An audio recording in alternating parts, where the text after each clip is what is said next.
संपूर्ण अस्तित्व को माया कहा जा सकता है? हाँ, संपूर्णता ही अस्तित्व है और वो संपूर्णता माया ही है, कहा जा सकता है।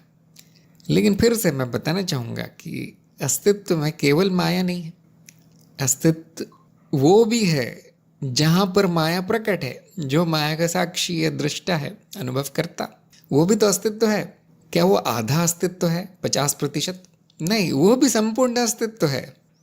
तो संपूर्ण अस्तित्व को अनुभव करता भी कहा जा सकता है। इसी प्रकार संपूर्ण अस्तित्व को अनुभव या माया भी कहा जा सकता है। और ऐसा हम कहते भी हैं अक्सर। जैसे मैं कहता हूँ, आप अनुभव करता है, अनुभव करता ही अस्तित्व है, तत्वरूप तत्वरूप। जैसे मिट्टी से बनी हुई हर वस्तु तत्वरूप मिट्टी है, और फिर मिट्टी के रूप क्या है? माया है। तो मिट्टी से बनी हुई हर चीज़ माया है, फिर नाम रूप। इसमें समस्या क्या है कि ये गलत है वाक्य, इससे उलझन होती है, सटीक नहीं है इतना।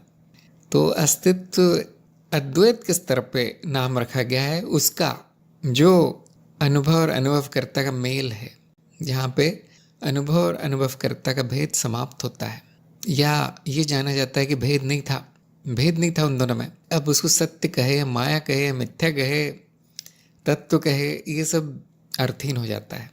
इसलिए हम कुछ नहीं कहते, कभी कभी नाम रख देते हैं अस्तित्व, या पुराना नाम ब्रह्म, ब्रह्म ही माया है। कभी कभी हम कहते हैं ब्रह्म की माया, ऐसे आपको किताबों में मिलेगा। कभी कभी ये भी लिखा मिलेगा, ब्रह्म ने माया रची है। अब ये बड़ा विचित्र वाक्य है, क्योंकि सुनने वाला तो यही सोचेगा अब माया अलग है, ब्रह्म अलग है। नहीं, वो एक ही है, सब रचना ही रचयिता है, रचयिता ही रचना है। तो वो पुराने शब्द हैं, देखिए, उससे बड़ी उलझन होती है, कहा क्या गया। जब तक गुरु नहीं समझाए फिर कोई नहीं समझ पाता, अज्ञान बढ़ जाता है।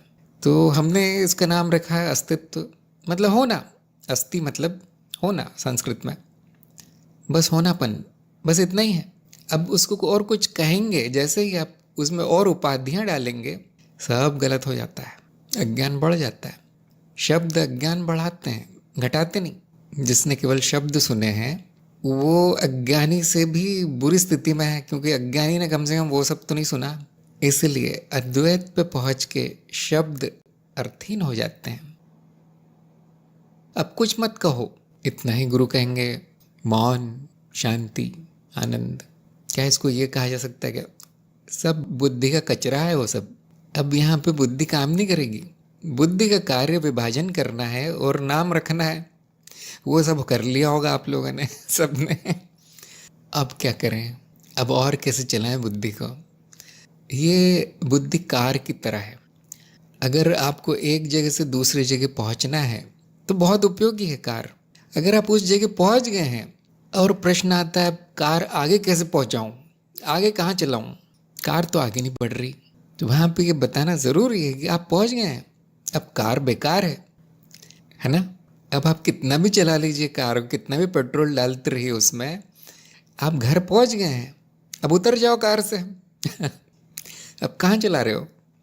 ऐसे ही शब्दों का उपयोग तत्व तक पहुंचने में, सत्य तक पहुंचने में, या अद्वैत तक पहुंचने में।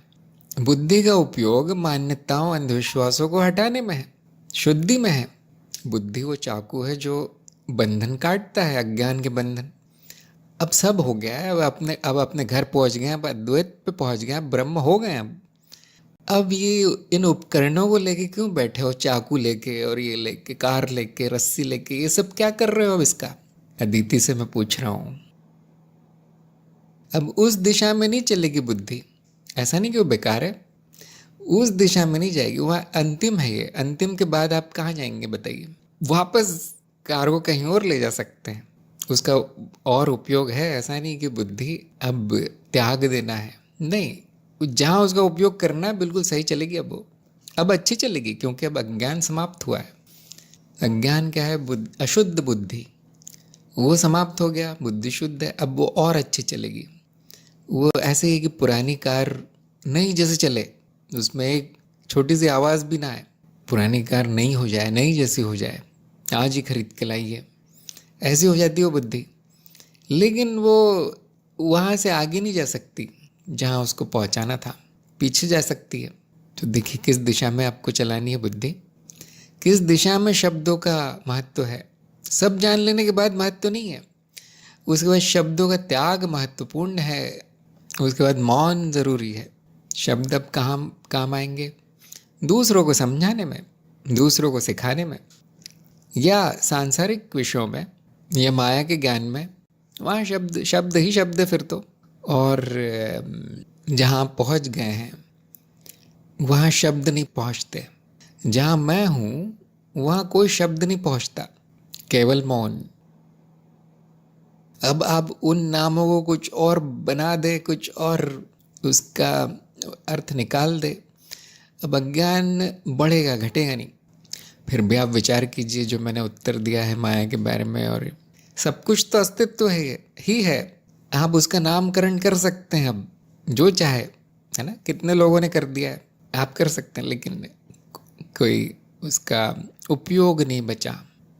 सभी नाम एक ही के हैं, कोई भी रख सकते हैं, उनका अर्थ पूरी तरह से भ्रष्ट हो जाएगा, ये बात सच है। इसीलिए जो अंतिम तक पहुंच गया है उसका नाम मौनी रख दिया है, मौनी बाबा। अब तो सुना होगा, वो कुछ बोलते ही नहीं, कोई प्रश्न पूछो तो हंसते हैं, वो उत्तर तो है नहीं तो हंसी आएगी और क्या। जो अंतिम में पहुंच गया है वो मौन हो जाता है, अज्ञेयता की स्थिति में आ जाता है। इसलिए नहीं कि हम जान नहीं सकते, नामकरण नहीं कर सकते, वो पूरी तरह बेकार है वो सब, इसलिए मौन।